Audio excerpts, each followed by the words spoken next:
Assalamualaikum warahmatullahi wabarakatuh.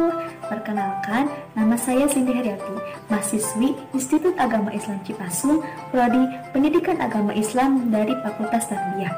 Di sini, saya akan membuat video pembelajaran PAI untuk memenuhi salah satu tugas UAS ICT.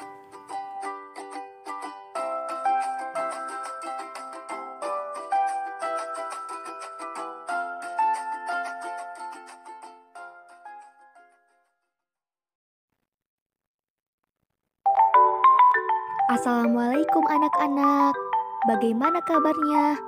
Bertemu lagi ya dengan pembelajaran PAI. Kali ini kita akan membahas tentang mujahadah an-nafs, husnuzon, dan juga ukhwah. Silahkan kalian simak baik-baik ya.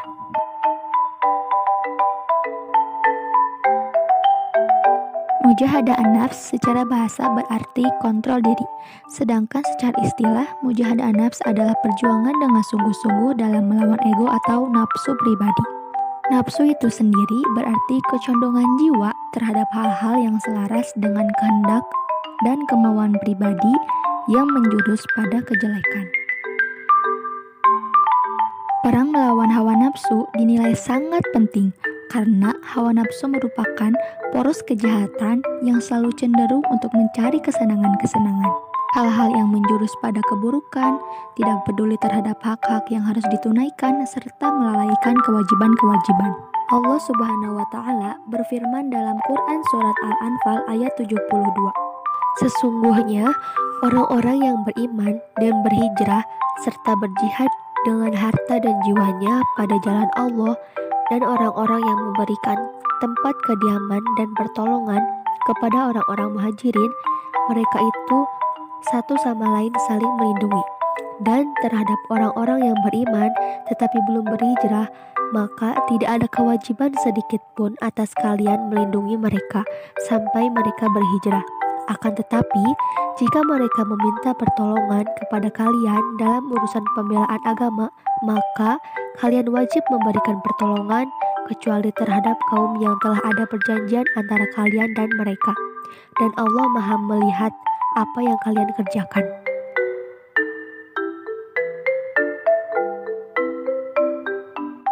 Ayat tersebut mengisahkan peristiwa hijrahnya Nabi bersama sahabat ke Madinah dengan dua golongan yang dijelaskan. Pertama adalah kaum muhajirin, yaitu orang-orang yang berhijrah dari Mekah ke Madinah. Mereka mengalami kekerasan, penyiksaan, dan kekejaman yang dilakukan oleh kaum kafir, tetapi mereka tetap sabar, tetap dalam iman. Kedua adalah kaum Ansor, yaitu orang-orang Madinah yang beriman kepada Allah Subhanahu wa Ta'ala, berjanji kepada Nabi Muhammad SAW dan kaum muhajirin untuk bersama-sama berjuang di jalan Allah. Mereka bersedia menolong dan berkorban dengan harta dan jiwanya demi keberhasilan perjuangan Islam. Hubungan antara sesama mukmin di Madinah sangat erat, bahkan seperti saudara satu keturunan yang tidak lagi membedakan hak dan kewajiban. Hubungan antara mereka dengan mukmin di Madinah hanya diikat atas dasar keimanan saja. Kaum muhajirin dan kaum ansor telah memberikan teladan mujahadah an-nafs. Dalam bahasa Indonesia, mujahadatun nafs disebut dengan kontrol diri. Menurut Al-Quran, nafsu dibagi menjadi 3. Yang pertama, nafsu amarah, yaitu nafsu yang mendorong manusia kepada keburukan. Yang kedua, nafsu lawamah, yaitu nafsu yang menyesali setiap perbuatan buruk. Yang ketiga, nafsu mutmainnah, yaitu nafsu yang tenang.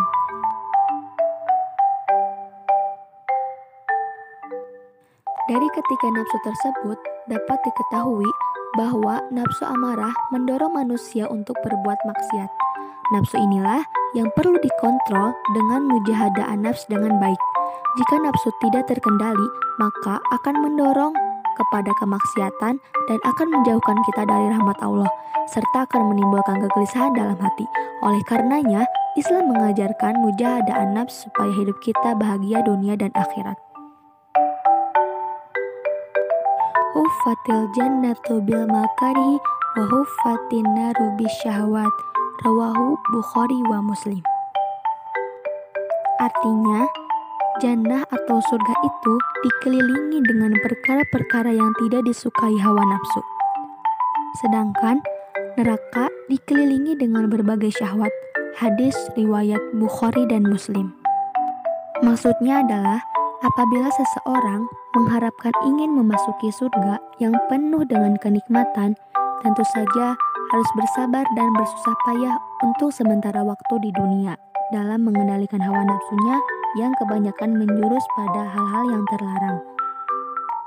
Adapun neraka dikelilingi oleh hal-hal yang disukai oleh nafsu syahwat manusia. Benar saja, karena kebanyakan nafsu syahwat menjurus kepada hal-hal terlarang.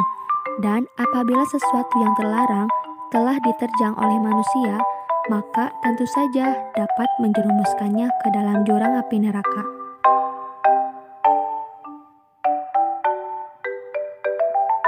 Yang selanjutnya adalah husnuzon.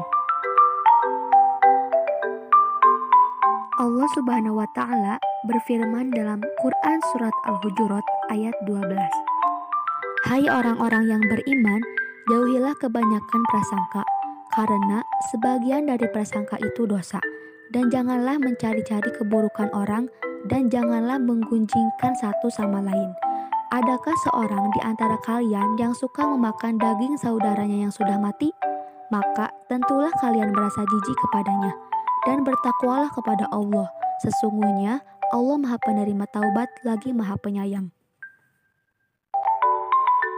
Di dalam ayat tersebut, Allah Subhanahu wa Ta'ala melarang orang-orang yang beriman untuk berprasangka, baik itu kepada keluarganya, temannya, tetangganya, maupun kepada sesama muslim. Alasannya, kebanyakan dari prasangka atau kecurigaan adalah tidaklah benar dan akan menjerumus kepada perbuatan dosa. Allah Subhanahu wa Ta'ala juga menyebutkan dalam ayat tersebut larangan untuk melakukan tajasus dan ghibah. Adapun pada pembahasan ini akan difokuskan pada masalah prasangka.